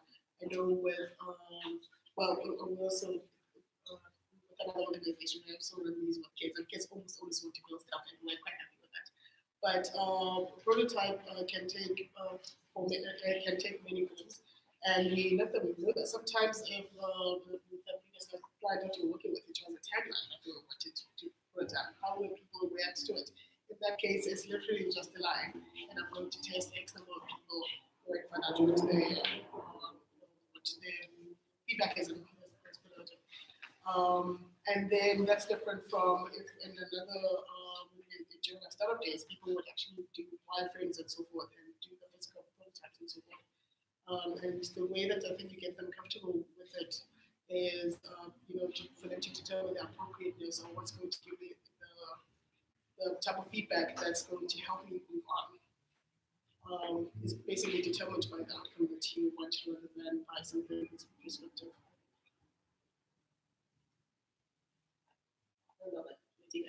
Right, for a while. So, this is my moment. So was that. Finally. Took a nap today. Yeah, just take it. Don't move in inches. Yeah. The Taekwondo thing, can see these eyes open. How do you guys keep your energy up, especially in a 3-day session? Well, no, I thought we were doing like formal Do we need a warm up here? presentations. Do you have stuff on energy? Oh, Here we yeah. go. Wow. So, I'm trying to think whether or not to address the energy issue. I see this question. Okay, let's go with the prototyping. So, and it's a good question because what happens is, And Thabo, sorry, just to kind of expand on that, Yeah. because there's like you mentioned, there's so many types of prototypes, but when you, as a facilitator, your intention is to actually get to a prototype that the user can actually interact with. But that's sometimes a bit much for an audience, especially someone that's doing this for the first time. So what do you guys do to get to that point where it's actually interactive and it's not just a journey or the usual way of thinking that they're used to? What are these tools? so for me, the key thing there is empathy. You need to drink your own Kool-Aid. Empathize with your audience. It's about about more than just knowing your audience. It's also about empathizing with them and understanding their context. So how you would apply that, you've got a couple of ways you can do it. The first thing is, normally people revert to what they're used to and what they know. Generally, when you ask people to start prototyping, the first thing they're going to do is start drawing on a piece of paper some sort of a process flow. And they're like, cool, here's our prototype. And the thing with that is it's about, and that's why for me, the conversation earlier on is so interesting. Because for me, it brings the difference between when you are a design thinking facilitator, it illustrates to you the difference between teaching and imparting. What you're there to do is to impart knowledge so that it gets applied in every individual context, whether it's a different organization or a different person. Anyway, let me not digress on that. So what I'm saying is that people will revert to what they know. They'll start doing process maps. So it's about you as a facilitator helping people understand what it is that they're trying to communicate with this prototype. The point of a prototype is for you to, I guess, bring to life whatever concept or insights that you heard from customers. So what does it look like? What does it feel like? So how do you want the customer to feel when they're looking at your prototype, number one? And number two, what are the types of things you are actually testing for? Because it's human nature to want to build out the solution in its entirety. I mean, I was at a session just last week, Friday, where a prototyping session where the team was prototyping, what was it? It was an app. And what they were trying to create at the end of the day was this fully fledged app where they started discussing which parts of the organizations from a data perspective start touching on, and you need to bring them back into the conversation. We were like, you're not trying to create the solution in its entirety. There's a certain assumption that we want to or are trying to validate within this particular context. Which is why, for me, how I normally do it is a number of ways. One of them being, I'm a huge believer in, and I guess it comes back to the point that Justin mentioned earlier. I'm a huge believer in time boxing a lot of the stuff within reason. Because you should see how much people hate me in these sessions, because I normally walk around with a speaker and have a phone on my phone, put it on full blast and say time is up. Get so much satisfaction, it's unhealthy. But the point of me doing that is not to be obnoxious. It's what I realize is that people wheel spin easily. It's very easy to wheel spin. And that's why I was saying, like, your role as a facilitator is quite important, because you're making sure that people stay on topic and don't digress on trying to develop or revolutionize the solution and start thinking about go-to-market strategies when all we've actually got here is a prototype for a concept. The second way I do it is that, I guess, through time boxing, what you do is we've got a number of time timers at our office. It's amazing the psychology that a time timer has on a person. So what a time timer is that it's basically a clock, depends on what size it is. We normally like to use the big one. And you give people a certain amount of time to prototype. I've noticed that 20 minutes, between 20 and 25 minutes is the sweet spot. So you'll put the time timer on 25 minutes and it counts down. So it's red in between the time that people have to complete their task of prototype. So every 5 minutes, I like to remind you, hey, you've got whatever amount of minutes to go. How far are you? What are you going to be testing for? So it's always about not interrogating, but questioning the thinking around why are you actually building this prototype? So yes, give them the freedom to prototype what it is that they want to, but constantly test where it is that they're going with this particular prototype, because it brings them back in terms of the outcomes that you're trying to achieve at the end of the day. And the last bit, I guess, is about not being, as a facilitator, don't be precious about the type of prototyping material, prototyping technique that we use. So the facilitators that love paper prototypes and will have this paper, and others that love Play-Doh, clay, whatever it is. And I normally like to have a mix of things, even Lego. So the thing is, what I normally like to do is, and it's a common misconception I've noticed, that people just think the prototype is about developing that thing you want to test with customers. But I've noticed the first step, if you have the time, of course, and if you notice that the team is struggling, is for them to create a metaphoric prototype. The prototype is essentially trying to illustrate what you guys is thinking up until now on the journey, how you would visually represent this thing. It doesn't have to be a thing that you test with a customer. But to give you a recent example, one of the teams we worked with was trying to solve the problem of spanning the gap between Exco and the coalface, the guys that are actually doing the work. Because what they found was that Exco is so far removed from the work that all they do is talk at people as opposed to speaking to them. So what they said was, well, let's start creating a prototype. And they were struggling with that. So I asked them, I was like, cool, if you were to represent how you guys feel or the journey that you've taken thus far, what would that look like? So they built a Lego model where it was made up of 2 levels. The one was elevated, so they elevated it on polystyrene. And then there was another level at the bottom there. So at the bottom, there were Lego pieces that represented people smoking by the trees, people chilling in cubicles, but everybody's working hard, either working hard or extremely stressed. The top bit was management, where there was a lounge, they're chilling, they're telling people what to do. And what they were saying was our solution, very simple. That's why I was like metaphoric. What they did was to span this gap, they then created a ladder out of those wooden sticks you use to stir your coffee. So they created a ladder out of those and they said, this is our solution. They presented it to the entire team and it resonated so much with everybody. So a prototype to start off with doesn't actually have to be the solution, but it can be what you're trying to do with that particular solution. So the way we define a prototype is, what's the smallest thing I can build or create that allows me to start having a conversation with the audience that I'm after, to test or validate my biggest assumptions. Mm-hmm. So that's obviously a solution-focused thing. Things we work on are all solutions, products. And so the idea being that if you're going to build something, you're building it to fulfill a need or a problem.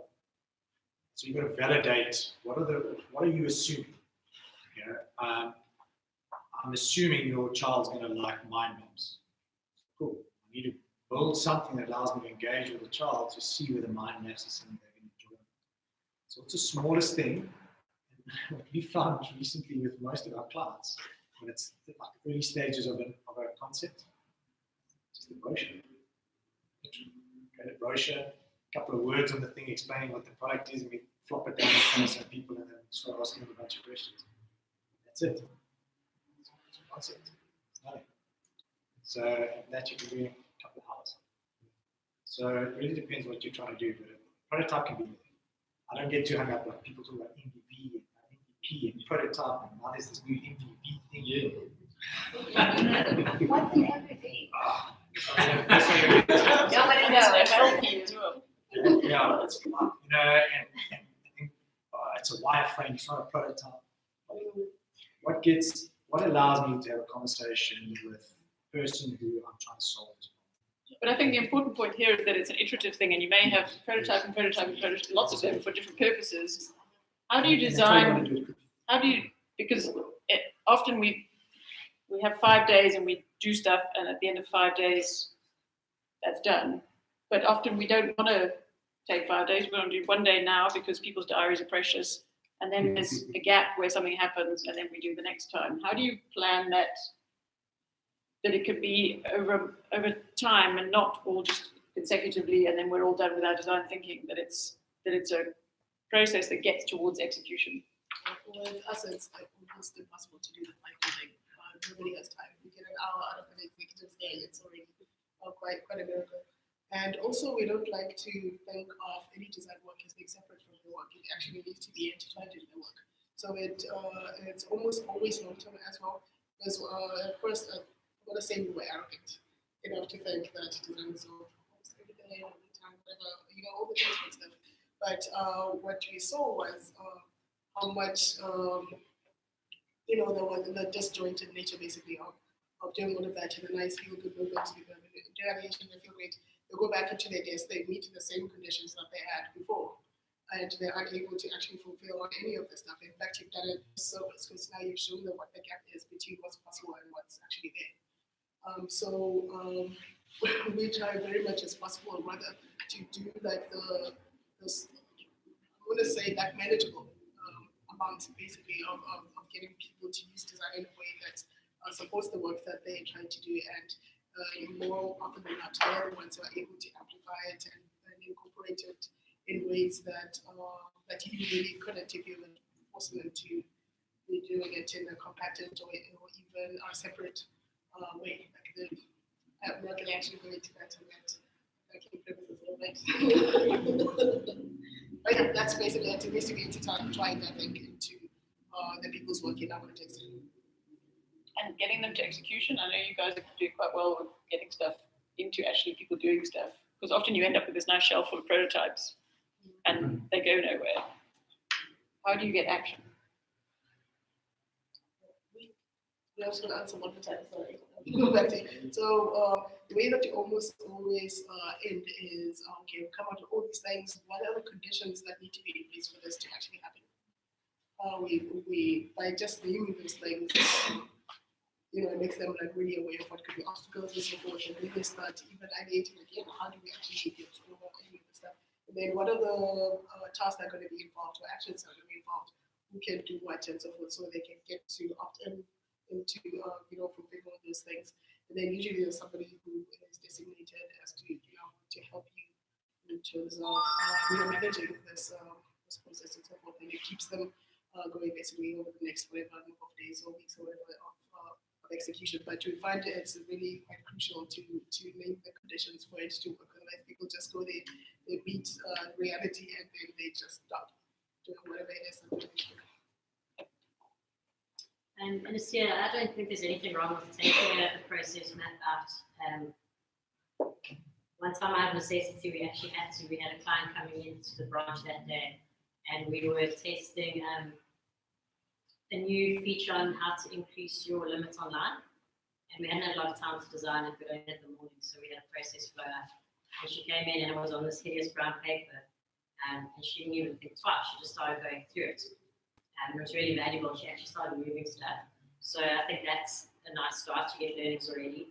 And then as a facilitator, what you encourage in the room then is to say, okay, so if this is a good flow for now, let's try and think of what that actually looks like now on the application against each of those process flows. So yes, it's not a problem at all. The nice thing with the process map is you can easily flip it down around to a customer. So you can look at what are the customer touch points, and so flip the process around with the customer at the center of it, and then identify, okay, so what are the gaps, what are the things we can improve on, that sort of thing. So there's nothing wrong with the process. Some questions? Just there was a comment earlier on energy. So yeah, that was going to be my next question. I had prepared some points.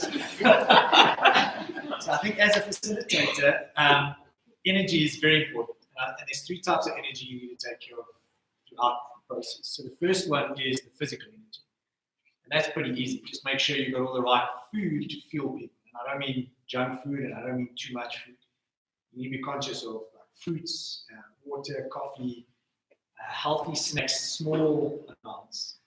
There's nothing worse than you go and you have this nice big lunch, and then by like 2:30 you see people staring into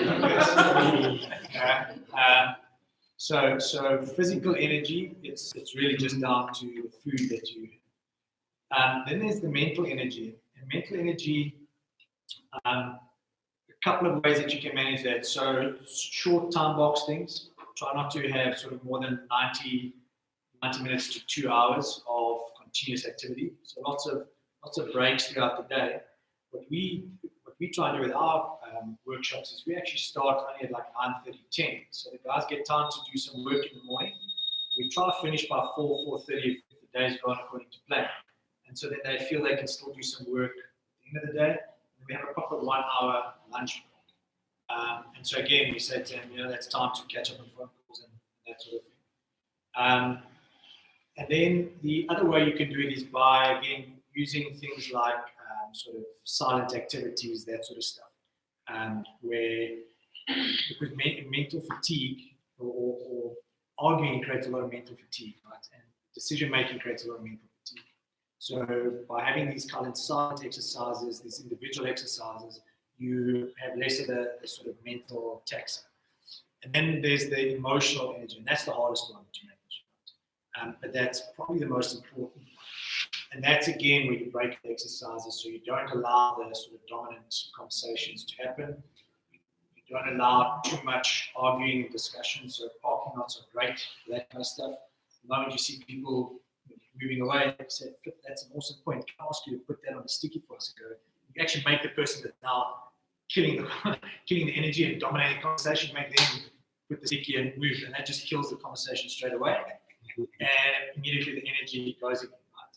And what's nice about that is, as a facilitator, you need to be forceful, but still kind, right, at the same time.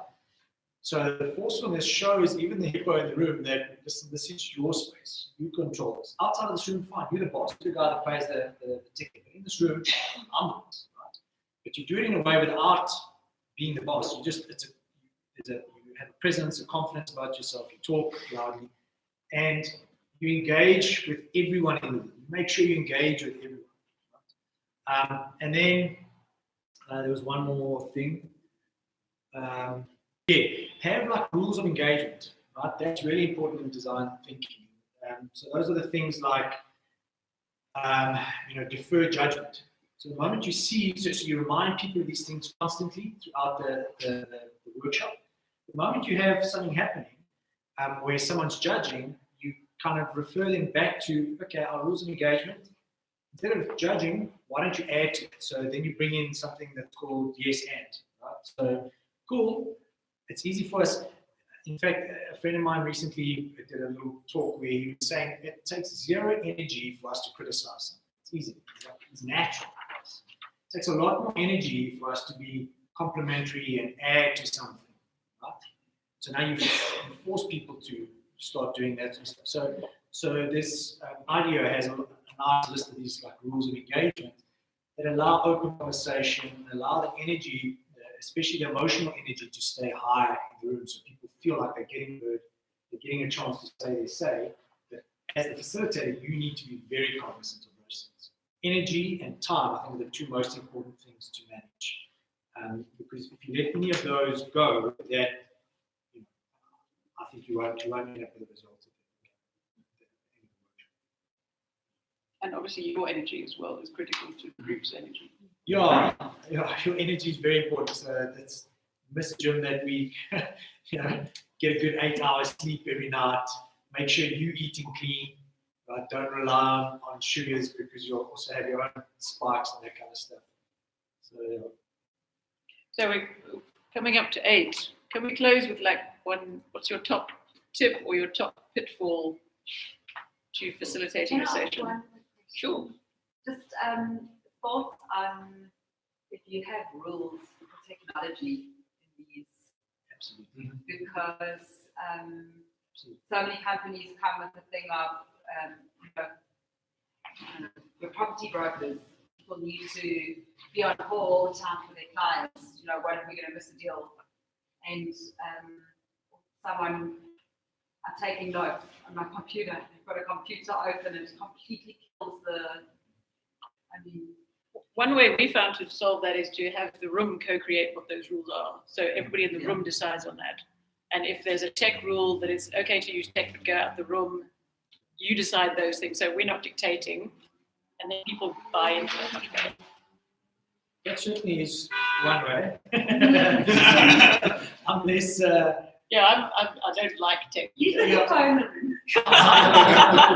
I'm less trusting of people's natures. I think people are so dependent on their tech that you kind of have to put that all down. So ours is very much the room's open. Anytime you want to step out to make a phone call, don't have to excuse yourself. Just get up, go. But in the room, no tech. So by all means, step out. But coming back to a point made earlier about the commitment around, a lot of our workshops are 3 to 5 days. Our view is if it's not important enough for you to take the time out to work on this, because we're working on something that's important to you. This isn't just some exercise. This isn't training. This is something that you believe is important to organizations. So if it's not important enough for you to take the time out to be working on this thing, we're going to do it. And that includes executives. So, we've had CEOs of JSC, this company, sitting in the room, going through the process with us, because it's an important project for them. So if it's not important enough for the right decision makers to be there, the people that are going to say yes or no to this thing going forward after the workshop, we're going to do it. It's enough. I'm not there to waste my time. I'm not there to waste your money either. I'd rather be working on something that you believe has value to your organization. And that's why we have the value statement. At the end of the week, if you don't feel that my work added value, fine. Everyone's paid so far. I just thought they attached to the tech rule is two things. The first thing is once the team has set the rules that no tech, whatever, they end up holding each other accountable. And even if there are those ones that do ignore the rule, what happens normally is that, especially if the sessions are more than a day long, what happens naturally is that people that previously used to answer their phones do that a lot less because they realize by the time they get back, they're so far behind. So you create that FOMO effect as well. Because there are a couple of things happening. The team is figuring stuff out, number one. Number two, there's cohesion in the team. The more you're away from the team, the more of a relationship they form and you fall outside of it. And the second thing that works nicely when it comes to distractions is it's always a nice to have. However, if you can have the session away from the office or off-site, that's great.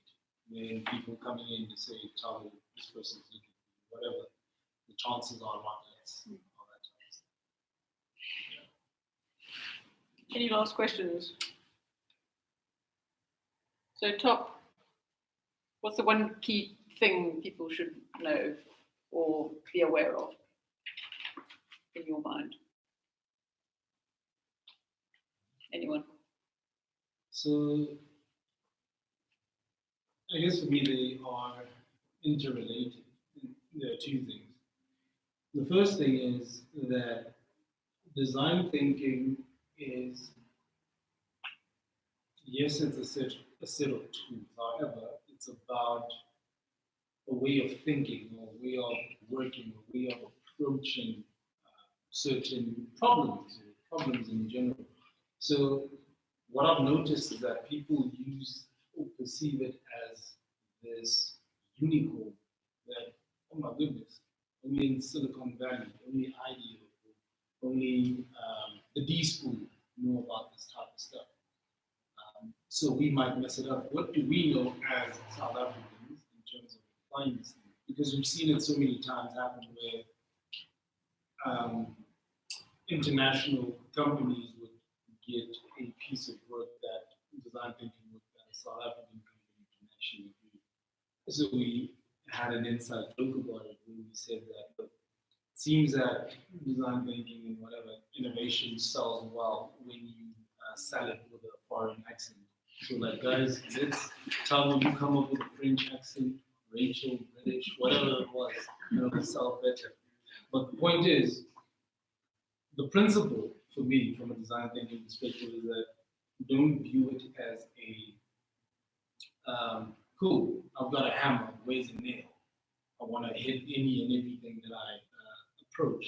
It's more around thinking, how you emphasis on thinking, how you apply yourself in certain situations or certain challenges. And it's a constant thing, it's a mindset thing. You'll realize that your approach evolves over time, which talks to my second point around in closing. Why I love Taekwondo so much is that I apply it in so many aspects of my life, and no, not in beating people up, but more around the principles around it. So in order to move up a belt, I guess, a level, it's about being shown, and it goes back to the whole teaching somebody something. You are taught, everybody in Taekwondo across the world, whether you follow ITF or WTF, International Taekwondo Federation, or World Taekwondo Federation, you're shown exactly the same forms as a white belt, the yellow belt, the blue belt, whatever it is. So everybody is taught the same thing. It's all about how you apply it at the end of the day. That's what differentiates a black belt to an exceptional black belt. So you can be a black belt but be mediocre because you can't and haven't applied yourself differently. All you've done is apply yourself in how you were taught or told. It's unique to every single person. It's about adding your own flavor, because over time you realize what works and what doesn't work. You'd be surprised at how many YouTube videos on design thinking I've watched from a tips and tricks perspective. I've watched and have completely disagreed with them. Be like, this doesn't work. I've tried it a couple of times. So it's about not necessarily following rules hard and fast, but also internalizing it yourself. And two things I always do, mostly around being prepared. The first one is just having a way of having the voice of the customer in the room. So whether you've created those personas yourself before based on some research, or if you're going to listen into some calls the next day, just make sure you have that prepared. And I think the second one is at the start of the session, if you have a particularly quiet group, what I try and do the day before is prepare, we've done it before, we call them lightning demos. So we will look up some really cool things that are happening in the market at that time and just put it together on a YouTube loop. And if the room's quiet and you're not getting good ideas from them, just play, just 20 minutes of videos of things that are happening out there, things that could be relevant or not. And you'll actually see how it spikes the ideation sessions later on. So that's also just a little tip.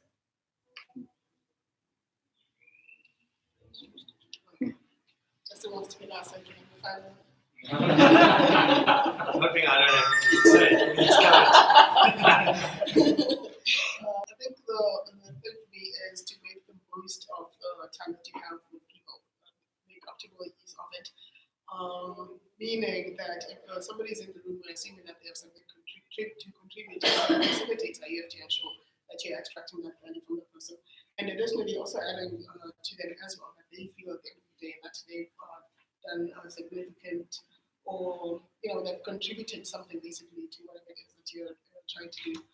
I think I mentioned the time that when you say people was glad to really care about the problem if they're not able to, but our circumstance now is really different. Yeah, I'm talking about my So while they're in that room, if as a facilitator you find it as somebody who was sitting there and they're on the computer shopping, we've had this exact case, then that person should not be there at all, and it's your responsibility, I think, as a facilitator to respect their time, and they must respect yours as well. And then the ultimate thing, of course, as a facilitator is to make sure that you get to the outcome that you're meant to have.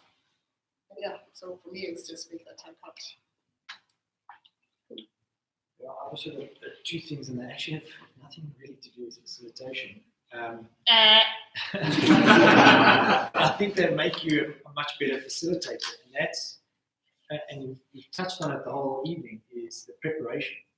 Don't underestimate. We spend almost more time in the preparation than we do in the workshop. And there's from customer alignment, so getting your customer brief, what's the outcome?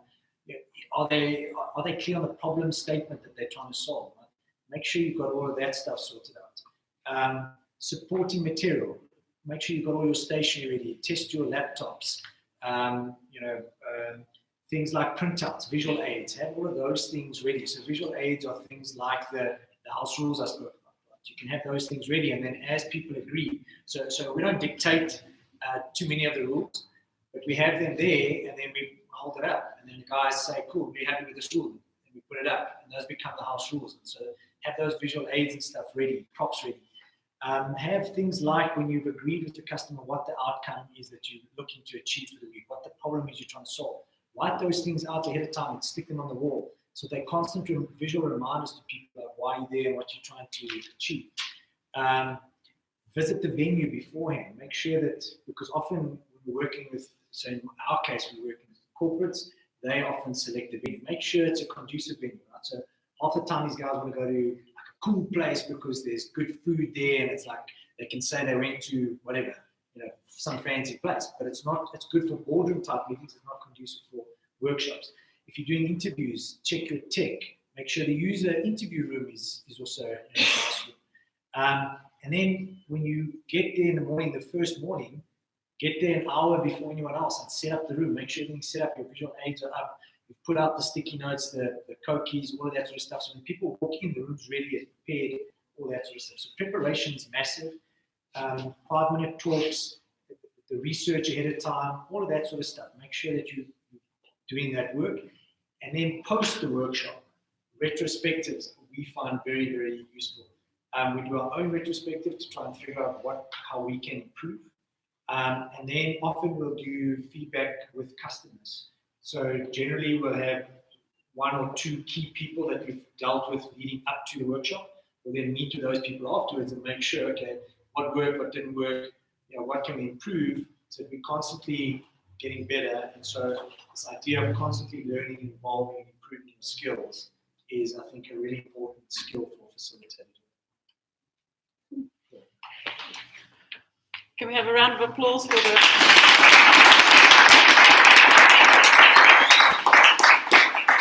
Thank you very much to everybody for participating, for being so willing. I didn't have to pull teeth or anything to get you here. And now you've got a whole bunch of experts that you can rely on. I was promised a month and lost it under my seat. You can add your name to the jar for the book. Would you like to? Then I'm going to ask somebody to draw a name from the hat.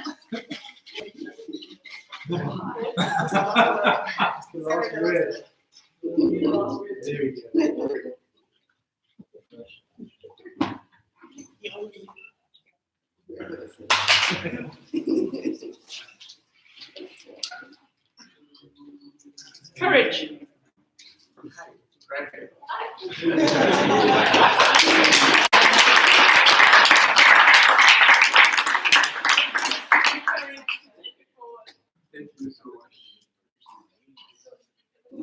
Thanks, everyone. You're welcome to stay for the rest of the pizza and have one-on-one conversations as needed. See you next time. This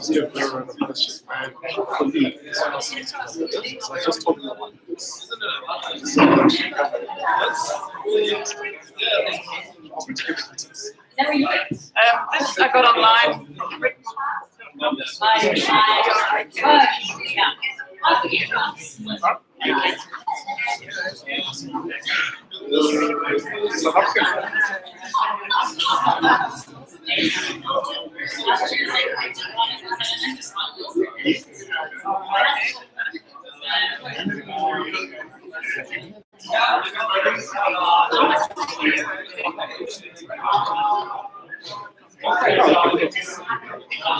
These are bigger pens. Oh, these are Stick together. Ready? No. Thanks. Take a look at this notebook.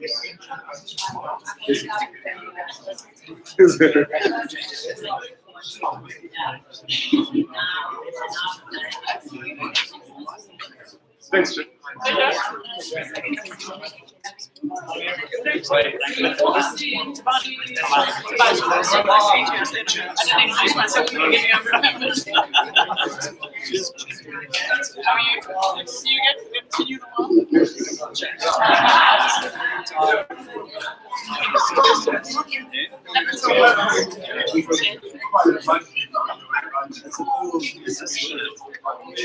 Speaking of which, yeah.